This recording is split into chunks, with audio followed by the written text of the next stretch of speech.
बहुत बहुत स्वागत है। ये है द नवजोत ढिल्लों वॉल ते मैं हाँ नवजोत ढिल्लों।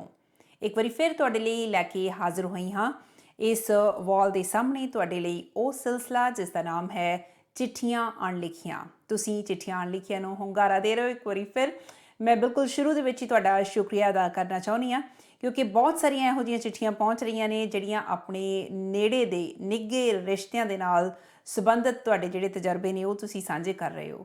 तो इसे सिलसिले के तहत बहुत सारिया ਇਹੋ ਜਿਹੀਆਂ चिट्ठियां ने ਜਿਹੜੀਆਂ एक माँ वालों धी ਦੇ ਲਈ ਜਾਂ एक बेटे वालों अपनी माँ ਦੇ ਲਈ ਇਸੇ ਤਰ੍ਹਾਂ ਧੀਆਂ वालों ਮਾਵਾਂ ਦੇ ਨਾਮ ਜਾਂ ਦੋਸਤਾਂ वालों ਦੋਸਤਾਂ ਦੇ ਨਾਮ ਕੀਤੀਆਂ ਜਾ ਰਹੀਆਂ ਨੇ। ਅੱਜ ਦੀ ਜਿਹੜੀ ਚਿੱਠੀ ਹੈ ਉਹ ਤੁਹਾਡੇ ਨਾਲ ਸਾਂਝੀ ਕਰਨ ਤੋਂ ਪਹਿਲਾਂ ਮੇਰਾ ਉਹੀ ਸੁਨੇਹਾ ਜਿਹੜਾ ਮੈਂ ਹਰ ਵਾਰੀ ਦਿੰਨੀ ਆ ਕਿ ਬਹੁਤ ਸਾਰੀਆਂ ਇਹੋ ਜਿਹੀਆਂ ਖੂਬਸੂਰਤ ਚਿੱਠੀਆਂ ਨੇ ਜਿਨ੍ਹਾਂ ਨੇ ਨਾ ਸਿਰਫ ਤੁਹਾਨੂੰ ਦੇਖਣ ਵਾਲਿਆਂ ਨੂੰ ਸੁਣਨ ਵਾਲਿਆਂ ਨੂੰ ਕੋਈ ਨਾ ਕੋਈ ਸੇਧ ਦਿੱਤੀ ਹੈ, ਕੋਈ ਨਵਾਂ ਨਜ਼ਰੀਆ ਦਿਖਾਇਆ ਹੈ। ਸਗੋਂ ਮੈਂ ਖੁਦ ਵੀ ਮਹਿਸੂਸ ਕਰਦੀ ਹਾਂ ਕਿ ਬਹੁਤ ਸਾਰੀਆਂ ਗੱਲਾਂ ਬਹੁਤ ਸਾਰੀਆਂ ਚੀਜ਼ਾਂ ਦੇਖਣ ਦਾ ਮੇਰਾ ਆਪਣਾ ਨਜ਼ਰੀਆ ਵੀ ਬਦਲਿਆ ਹੈ ਉਹਨਾਂ ਚਿੱਠੀਆਂ ਅਣਲਿਖੀਆਂ ਦੇ ਜ਼ਰੀਏ। ਤੇ ਅੱਜ ਦੀ ਜਿਹੜੀ ਚਿੱਠੀ ਹੈ ਯਕੀਨਨ ਤੌਰ ਦੇ ਉੱਤੇ ਉਹ ਚਿੱਠੀ ਵੀ ਕੁਝ ਇਸੇ ਤਰ੍ਹਾਂ ਦੀ ਚਿੱਠੀ ਹੈ। ਪਰ ਜੇ ਤੁਸੀਂ ਉਹ ਪਹਿਲੀਆਂ ਚਿੱਠੀਆਂ ਹਾਲੇ ਤੱਕ ਨਹੀਂ ਸੁਣੀਆਂ ਉਹ ਚਿੱਠੀਆਂ ਸੁਣਨ ਦੇ ਲਈ ਤੁਸੀਂ ਮੇਰੇ YouTube ਚੈਨਲ ਦ ਨਵਜੋਤ ਢਿੱਲੋਂ ਵॉल ਤੇ ਜਾ ਕੇ ਤੁਸੀਂ ਦੇਖ ਸਕਦੇ ਹੋ। ਤੇ ਉਹਨਾਂ ਚਿੱਠੀਆਂ ਬਾਰੇ ਵੀ ਤੁਹਾਡੀ ਕੀ ਫੀਡਬੈਕ ਹੈ, ਜੇ ਤੁਸੀਂ ਹਾਲੇ ਤੱਕ ਨਹੀਂ ਦੇਖੀਆਂ ਨਹੀਂ ਸੁਣੀਆਂ ਉਹਨਾਂ ਬਾਰੇ ਵੀ ਫੀਡਬੈਕ ਦਿਓ। ਤੇ ਇਸ ਚੈਨਲ ਨੂੰ ਜੇ ਹਾਲੇ ਤੱਕ ਸਬਸਕ੍ਰਾਈਬ ਨਹੀਂ ਕੀਤਾ ਸਬਸਕ੍ਰਾਈਬ ਜ਼ਰੂਰ ਕਰੋ। ਉਹਦਾ ਕਾਰਨ ਇਹ ਹੈ ਕਿ ਜਿਹੜੀਆਂ ਚਿੱਠੀਆਂ ਜਿਵੇਂ ਜਿਵੇਂ ਤੁਹਾਡੇ ਤੱਕ ਪਹੁੰਚ ਰਹੀਆਂ ਨੇ ਉਹ ਤੁਹਾਨੂੰ ਨਾਲੋਂ ਨਾਲ ਪਤਾ ਲੱਗਦਾ ਰਹੇਗਾ ਸਬਸਕ੍ਰਿਪਸ਼ਨ ਤੋਂ ਬਾਅਦ। ਇਸ ਕਰਕੇ ਸਬਸਕ੍ਰਾਈਬ ਜ਼ਰੂਰ ਕਰੋ। ਅੱਜ ਦੀ ਜਿਹੜੀ ਚਿੱਠੀ ਉਹ ਵੀ ਇੱਕ ਖਾਸ ਚਿੱਠੀ ਹੈ। ਤੇ ਆਓ ਫਿਰ ਸਿਲਸਿਲਾ ਸ਼ੁਰੂ ਕਰਦੇ ਹਾਂ ਚਿੱਠੀਆਂ ਅਣਲਿਖੀਆਂ ਦਾ।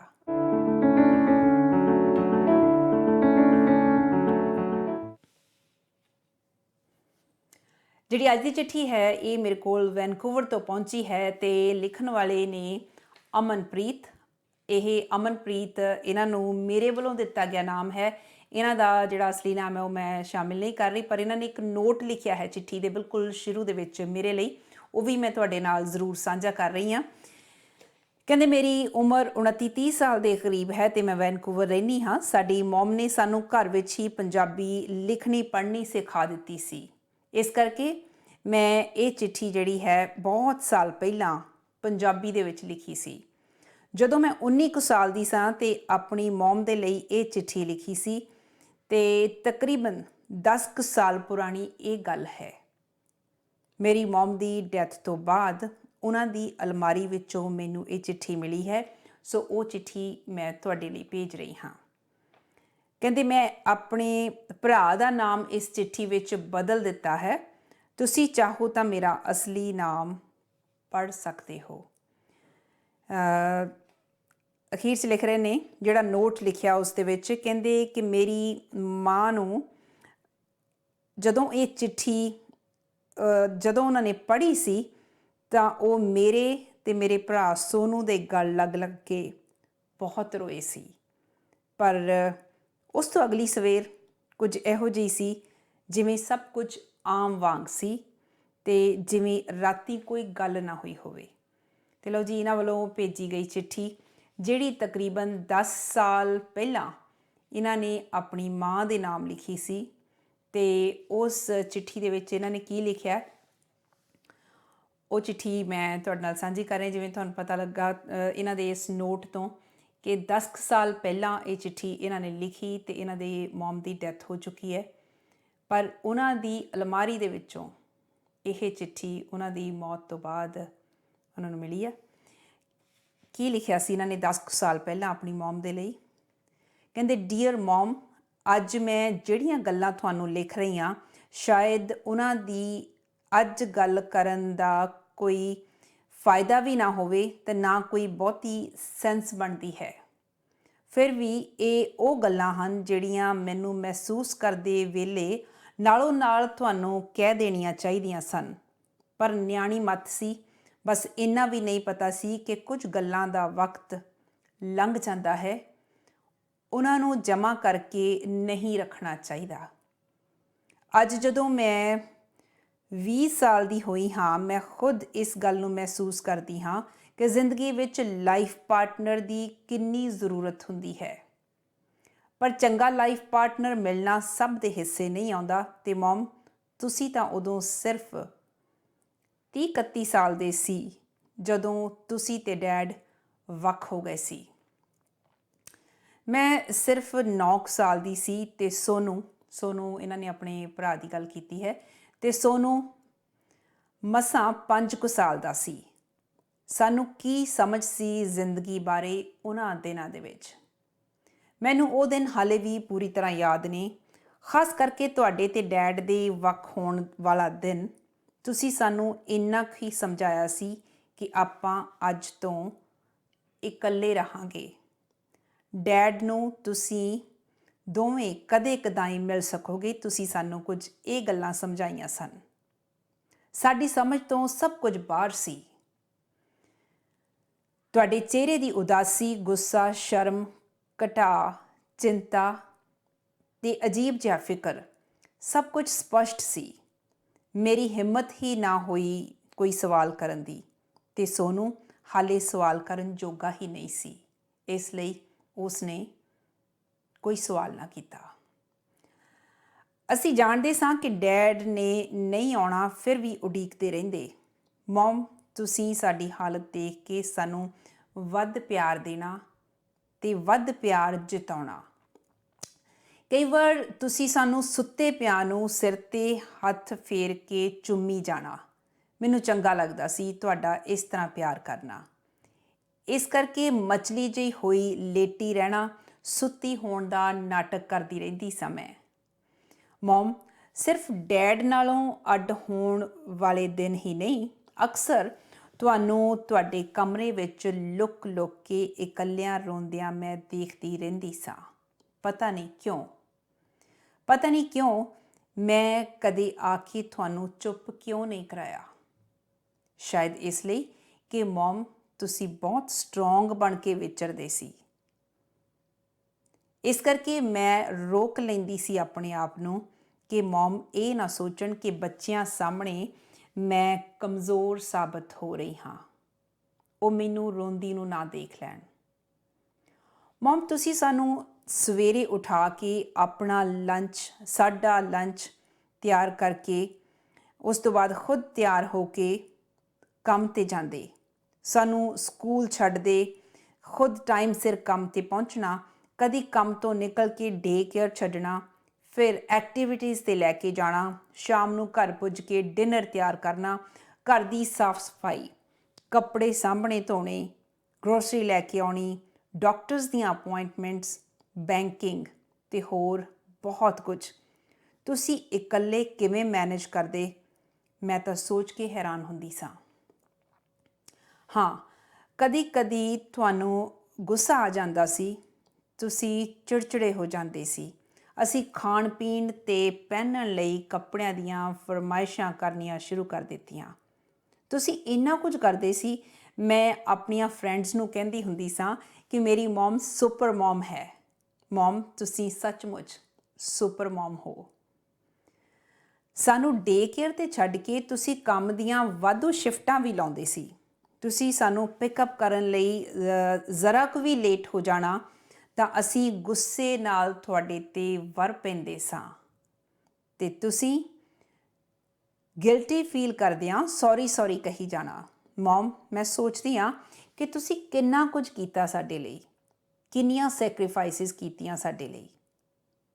ਅੱਗੋਂ ਇਹ ਲਿਖ ਰਹੇ ਨੇ, ਕਹਿੰਦੇ ਮੈਨੂੰ ਪਤਾ ਕਿ ਬਹੁਤੇ ਰਿਸ਼ਤੇਦਾਰਾਂ ਦੀਆਂ ਪਾਰਟੀਆਂ 'ਤੇ ਤੁਸੀਂ ਜਾਂਦੇ ਹੀ ਨਹੀਂ ਸੀ, ਕਿਉਂਕਿ ਅਕਸਰ ਰਿਸ਼ਤੇਦਾਰ ਤੁਹਾਨੂੰ ਡੈਡ ਬਾਰੇ ਜਾਣ ਬੁੱਝ ਕੇ ਪੁੱਛਦੇ ਰਹਿੰਦੇ ਸਨ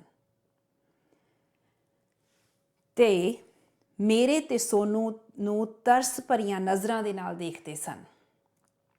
ਤੁਹਾਨੂੰ ਇਹ ਬਿਲਕੁਲ ਚੰਗਾ ਨਹੀਂ ਸੀ ਲੱਗਦਾ। ਅਸੀਂ ਦੋਵੇਂ ਭੈਣ ਭਰਾ ਤੁਹਾਡੀ ਟੌਪ ਪ੍ਰਾਇਓਰਿਟੀ ਸਾਂ। ਭਾਵੇਂ ਮੈਂ ਛੋਟੀ ਸਾਂ, ਫਿਰ ਵੀ ਮੈਨੂੰ ਯਾਦ ਹੈ ਕਿ ਤੁਹਾਡੀਆਂ ਕਈ ਫਰੈਂਡਸ ਤੁਹਾਨੂੰ ਅਕਸਰ ਲਾਈਫ ਪਾਰਟਨਰ ਲੱਭਣ ਲਈ ਕਹਿੰਦੀਆਂ ਸਨ, ਪਰ ਤੁਹਾਨੂੰ ਹਮੇਸ਼ਾ ਇਹੀ ਡਰ ਰਹਿੰਦਾ ਸੀ ਕਿ ਮੇਰੇ ਬੱਚਿਆਂ ਨੂੰ ਬਾਪ ਦਾ ਪਿਆਰ ਕੋਈ ਨਹੀਂ ਦੇ ਸਕੇਗਾ। ਪਰ ਨਾਲ ਨਾਲ ਕਹਿੰਦੇ ਤੁਸੀਂ ਇਹ ਵੀ ਸੋਚਦੇ ਰਹਿੰਦੇ ਸੀ ਕਿ ਮੇਰੇ ਬੱਚੇ ਹੀ ਮੇਰੀ ਜ਼ਿੰਦਗੀ ਨੇ, ਮੇਰੀ ਜ਼ਿੰਦਗੀ ਉਹਨਾਂ ਲਈ ਹੈ। ਅਕਸਰ ਸਾਡੇ ਕੰਨਾਂ ਦੇ ਵਿੱਚ ਇਹ ਬੋਲ ਪੈਂਦੇ ਸਨ। ਮਮ ਮਾਫ ਕਰਿਓ, ਮੈਨੂੰ ਤੇ ਸੋਨੂ ਨੂੰ ਵੀ, ਕਿ ਅਸੀਂ ਟੀਨੇਜ ਵਿੱਚ ਤੁਹਾਨੂੰ ਬਹੁਤ ਤੰਗ ਕੀਤਾ। ਸਾਨੂੰ ਇਹ ਲੱਗਦਾ ਸੀ ਕਿ ਸਾਡੀ ਮਮ ਬਹੁਤ ਤੰਗ ਦਿਲ ਹੈ, ਪੁਰਾਣੇ ਖਿਆਲਾਂ ਦੀ ਹੈ, ਸਾਨੂੰ ਬੰਨ੍ਹ ਕੇ ਰੱਖਦੀ ਹੈ, ਉਹ ਇਨਸਿਕਿਉਰ ਔਰਤ ਹੈ। ਮਮ, ਅਸੀਂ ਤੁਹਾਡੇ ਬਾਰੇ ਇਸ ਤਰ੍ਹਾਂ ਦੇ ਖਿਆਲ ਬਣਾ ਕੇ ਰੱਖਦੇ ਸਾਂ। ਪਰ ਮਮ, ਮੇਰੇ ਕੋਲੋਂ ਅੱਜ ਪੁੱਛੋ ਤੁਸੀਂ ਪੂਰੀ ਤਰ੍ਹਾਂ ਠੀਕ ਸੀ, ਪਰ ਸਾਨੂੰ ਅੰਦਾਜ਼ਾ ਹੀ ਨਹੀਂ ਸੀ ਕਿ ਤੁਹਾਡੇ ਲਈ ਇੱਕ ਸਿੰਗਲ ਮਮ ਲਈ ਸਾਡਾ ਬਿਹੇਵੀਅਰ ਕਿੰਨਾ ਫਿਕਰ ਭਰਿਆ ਸੀ। ਪਰ ਮਮ, ਜਿਉਂ-ਜਿਉਂ ਸਮਝ ਆਉਣੀ ਸ਼ੁਰੂ ਹੋਈ, ਅਸੀਂ ਦੋਵਾਂ ਨੇ ਆਪਣਾ ਵਤੀਰਾ ਸੁਧਾਰ ਲਿਆ। ਸੋਨੂ ਤੇ ਮੈਂ ਬਿਨਾਂ ਬਾਪ ਦੇ ਪਿਆਰ ਦੇ ਪਲੇ ਸਾਂ। ਸ਼ਾਇਦ ਇਸੇ ਕਰਕੇ ਸਾਡੀ ਪਿਆਰ ਦੀ ਕਮੀ ਕਦੇ ਪੂਰੀ ਨਾ ਹੋਈ, ਪਰ ਅਸੀਂ ਕਦੇ ਇਹ ਕਹਿ ਨਾ ਸਕੇ। ਮਮ, ਮੇਰੀ ਤੇ ਸੋਨੂ ਦੀ ਪਰਸਨੈਲਿਟੀ ਵੀ ਕੁਝ ਅਜਿਹੀ ਬਣ ਗਈ ਕਿ ਅਸੀਂ ਤੁਹਾਨੂੰ ਹਰਟ ਕਰਨ ਦੇ ਡਰੋਂ ਕਈ ਵਾਰੀ ਕੁਝ ਨਾ ਕਹਿੰਦੇ, ਤੇ ਕਈ ਵਾਰੀ ਬਿਨਾਂ ਗੱਲੋਂ ਵੀ ਹਰਟ ਕਰੀ ਜਾਂਦੇ, ਨਾ ਚਾਹੁੰਦੇ ਹੋਏ ਵੀ। ਮਮ, ਮੈਨੂੰ ਹਰ ਪਲ ਮਹਿਸੂਸ ਹੁੰਦਾ ਕਿ ਤੁਸੀਂ ਸਾਡੇ ਲਈ ਕਿੱਡੀ ਵੱਡੀ ਕੁਰਬਾਨੀ ਕੀਤੀ। ਤੁਸੀਂ ਚਾਹੁੰਦੇ ਤਾਂ ਚੰਗਾ ਲਾਈਫ ਪਾਰਟਨਰ ਲੱਭ ਸਕਦੇ ਸੀ, ਪਰ ਸਾਡੀ ਜ਼ਿੰਦਗੀ ਦੀ ਵੱਧ ਅਹਿਮੀਅਤ ਸਮਝਦਿਆਂ ਤੁਸੀਂ ਅਜਿਹਾ ਨਹੀਂ ਕੀਤਾ। ਮਮ, ਮੈਂ ਤੇ ਸੋਨੂ ਤੁਹਾਡਾ ਦੇਣ ਜ਼ਿੰਦਗੀ ਭਰ ਨਹੀਂ ਦੇ ਸਕਦੇ। ਪਰ ਮਮ, ਤੁਹਾਡੇ ਨਾਲ ਗਿਲਾ ਜ਼ਰੂਰ ਹੈ ਕਿ ਤੁਸੀਂ ਆਪਣੀ ਜ਼ਿੰਦਗੀ ਸਿਰਫ ਸਾਡੇ ਲੇਖੇ ਲਾ ਦਿੱਤੀ। ਇੱਦਾਂ ਤਾਂ ਨਹੀਂ ਹੋਣਾ ਚਾਹੀਦਾ ਨਾ। ਮਮ, ਮੈਂ ਤੁਹਾਨੂੰ ਉਸ ਵੇਲੇ ਇਹ ਸਲਾਹ ਦੇਣ ਦੀ ਪੋਜੀਸ਼ਨ ਵਿੱਚ ਨਹੀਂ ਸਾਂ, ਤੇ ਸ਼ਾਇਦ ਹੁੰਦੀ ਵੀ ਤਾਂ ਅਸੀਂ ਦੋਹਾਂ ਨੇ ਸੈਲਫਿਸ਼ ਹੋ ਜਾਣਾ ਸੀ। ਅਸੀਂ ਦੋਹਾਂ, ਇਹ ਆਪਣੇ ਆਪ ਨੂੰ ਤੇ ਆਪਣੇ ਭਰਾ ਸੋਨੂ ਦੀ ਗੱਲ ਕਰ ਰਹੇ ਆ, ਅਸੀਂ ਦੋਹਾਂ ਨੇ ਸੈਲਫਿਸ਼ ਹੋ ਜਾਣਾ ਸੀ। ਅਸੀਂ ਆਪਣੀ ਮਮ ਨੂੰ ਕਿਸੇ ਨਾਲ ਸ਼ੇਅਰ ਨਹੀਂ ਕਰ ਸਕਣਾ ਸੀ। ਸ਼ਾਇਦ ਇਸੇ ਡਰੋਂ ਤੁਹਾਡੇ ਨਾਲ ਮੈਂ ਇਹ ਗੱਲ ਕਦੇ ਸਾਂਝੀ ਨਹੀਂ ਕੀਤੀ। ਮਮ, ਕਿੰਨਾ ਔਖਾ ਹੈ ਸਿੰਗਲ ਮਮ ਹੋਣਾ। ਮੈਂ ਕਿੰਨਾ ਕੁ ਮਹਿਸੂਸ ਕਰ ਸਕਦੀ ਹਾਂ, ਸਿਰਫ ਓਨਾ ਕੁ ਹੀ ਜਿੰਨਾ ਕੁ ਬਿਆਨ ਕੀਤਾ ਜਾ ਸਕਦਾ ਹੈ। ਬਾਕੀ ਤਾਂ ਸਭ ਤੁਸੀਂ ਜਾਣਦੇ ਹੋ। ਮਮ, ਤੁਸੀਂ ਸੱਚੀ ਗ੍ਰੇਟ ਹੋ। ਪਰ ਮਮ, ਹੁਣ ਜਦ ਮੈਂ ਤੇ ਸੋਨੂ ਆਪੋ ਆਪਣੀ ਜ਼ਿੰਦਗੀ 'ਚ ਬਿਜ਼ੀ ਹੋ ਗਏ ਹਾਂ, ਤੁਸੀਂ ਤਾਂ ਫਿਰ ਇਕੱਲੇ ਦੇ ਇਕੱਲੇ ਹੋ। ਉਹੀ ਉਦਾਸੀ, ਕਈ ਇਹਨਾਂ ਨੇ ਲਫ਼ਜ਼ ਕਾਫੀ ਇੰਗਲਿਸ਼ ਦੇ ਵਰਤੇ ਆ ਜਿਹੜੇ ਮੈਂ ਟਰਾਂਸਲੇਟ ਕਰਨ ਦੀ ਕੋਸ਼ਿਸ਼ ਕੀਤੀ ਹੈ। ਕਹਿੰਦੇ ਉਹੀ ਉਦਾਸੀ, ਉਹੀ ਝੋਰਾ, ਉਹੀ ਇਕਲਾਪਾ ਤੁਹਾਡੇ ਪੱਲੇ ਹੈ। ਮਮ, ਭਾਵੇਂ ਮੈਂ ਬਹੁਤ ਲੇਟ ਹਾਂ ਇਹ ਗੱਲ ਕਹਿਣ ਵਿੱਚ, ਫਿਰ ਵੀ ਜ਼ੋਰ ਦੇ ਕੇ ਕਹਾਂਗੀ ਕਿ ਤੁਹਾਨੂੰ ਅੱਜ ਵੀ ਲਾਈਫ ਪਾਰਟਨਰ ਦੀ ਜ਼ਰੂਰਤ ਹੈ। ਤੁਸੀਂ ਸਭ ਕੁਝ ਸਾਡੇ ਲਈ ਕੀਤਾ। ਅਸੀਂ ਤੁਹਾਨੂੰ ਇਸ ਮਾਂ ਦੇ ਬੁੱਤ 'ਚੋਂ ਆਜ਼ਾਦ ਹੋਇਆ ਦੇਖਣਾ ਚਾਹੁੰਦੇ ਹਾਂ। ਮਮ, ਮੈਂ ਸੋਚਦੀ ਹਾਂ ਤੇ ਮੈਂ ਚਾਹੁੰਦੀ ਹਾਂ ਕਿ ਤੁਸੀਂ ਹੁਣ ਸਾਡੀ ਫਿਕਰ ਛੱਡ ਆਪਣੇ ਲਈ ਜੀਓ, ਬਿਲਕੁਲ ਬੇਫਿਕਰ ਹੋ ਕੇ। ਮੈਨੂੰ ਪਤਾ ਹੈ ਹੁਣ ਸੁਸਾਇਟੀ ਦਾ ਡਰ, ਲੋਕਾਂ ਦੀਆਂ ਗੱਲਾਂ ਤੁਹਾਡੀ ਪਰੇਸ਼ਾਨੀ ਦਾ ਕਾਰਨ ਬਣ ਗਈਆਂ। ਮਮ, ਇਹ ਲੋਕ ਕਿਹਨੇ ਜਿੱਤੇ ਨੇ? ਇਹ ਗੱਲ ਤੁਸੀਂ ਹੀ ਕਹਿੰਦੇ ਹੁੰਦੇ ਹੋ। ਇਹਨਾਂ ਨੂੰ ਨਾ ਉਦੋਂ ਜਿੱਤਿਆ ਗਿਆ ਜਦੋਂ ਇਹ ਤੁਹਾਡਾ ਸਹਾਰਾ ਨਾ ਬਣੇ, ਜਦੋਂ ਤੁਸੀਂ ਅੰਦਰ ਵੜ ਕੇ ਰੋਂਦੇ ਰਹੇ, ਆਪਣੀ ਤੇ ਸਾਡੀ ਜ਼ਿੰਦਗੀ ਨੂੰ ਧੱਕਾ ਲਾਉਂਦੇ ਰਹੇ।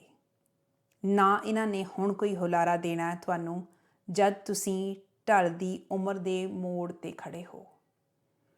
ਮਮ, ਆਪਣੀ ਬਾਕੀ ਬਚੀ ਜ਼ਿੰਦਗੀ ਤਾਂ ਆਪਣੇ ਲਈ ਆਪਣੀ ਮਰਜ਼ੀ ਨਾਲ ਜੀ ਲਓ। ਪਿਆਰ ਨਾਲ, ਤੁਹਾਡੀ ਬੇਟੀ ਪ੍ਰੀਤ। ਬਹੁਤ ਬਹੁਤ ਸ਼ੁਕਰੀਆ ਜੀ, ਤੁਸੀਂ ਇਹ ਗੱਲਬਾਤ ਸਾਂਝੀ ਕੀਤੀ।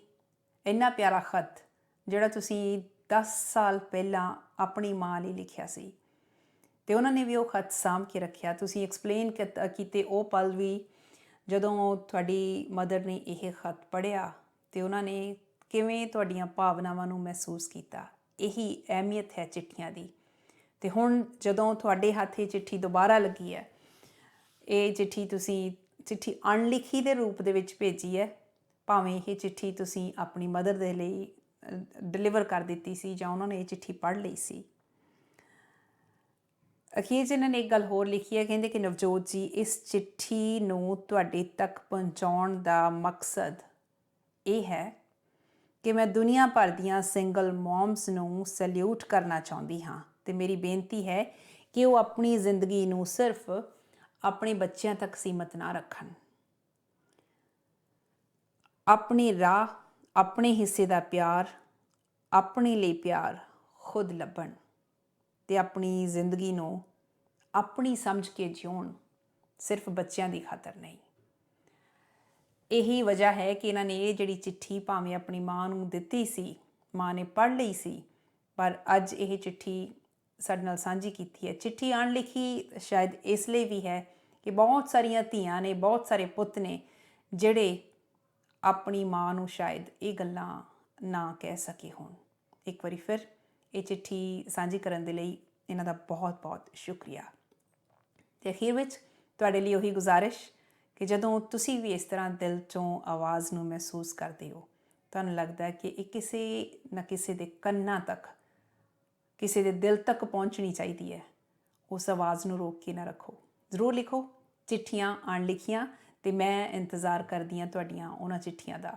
ਤੁਸੀਂ ਮੈਨੂੰ ਈਮੇਲ ਕਰ ਸਕਦੇ ਹੋ navjotdillonwall@gmail.com ਜਾਂ ਫਿਰ ਦੂਸਰਾ ਜ਼ਰੀਆ ਹੈ, ਤੁਸੀਂ WhatsApp ਵੀ ਚਿੱਠੀ ਆਪਣੀ ਕਰ ਸਕਦੇ ਹੋ। ਨੰਬਰ ਹੈ 17787129,000। ਇੰਤਜ਼ਾਰ ਰਹੇਗਾ ਚਿੱਠੀਆਂ ਅਣਲਿਖੀਆਂ ਦਾ। ਇੱਕ ਵਾਰੀ ਫਿਰ ਇਹੀ ਕਹਾਂਗੀ ਕਿ ਫੀਡਬੈਕ ਜ਼ਰੂਰ ਦਿਆ ਕਰੋ ਚਿੱਠੀਆਂ ਬਾਰੇ। ਨਾ ਸਿਰਫ ਚਿੱਠੀਆਂ ਭੇਜਣੀਆਂ, ਤੁਹਾਡੇ ਜਿਹੜੇ ਕਮੈਂਟਸ ਨੇ ਜਾਂ ਤੁਹਾਡੀ ਕਿਸੇ ਵੀ ਤਰ੍ਹਾਂ ਦੀ ਪੋਜ਼ੀਟਿਵ ਨੈਗੇਟਿਵ ਫੀਡਬੈਕ ਹੈ, ਉਹ ਬਹੁਤ ਜ਼ਰੂਰੀ ਹੈ। ਫਿਲਹਾਲ ਅੱਜ ਦਾ ਇਹ ਐਪੀਸੋਡ ਇੱਥੇ ਹੀ ਖ਼ਤਮ ਕਰਨ ਦੀ ਦਿਓ ਇਜਾਜ਼ਤ। ਤੁਹਾਡੇ ਲਈ ਫਿਰ ਲੈ ਕੇ ਆਉਂਗੀ ਚਿੱਠੀਆਂ ਅਣਲਿਖੀਆਂ।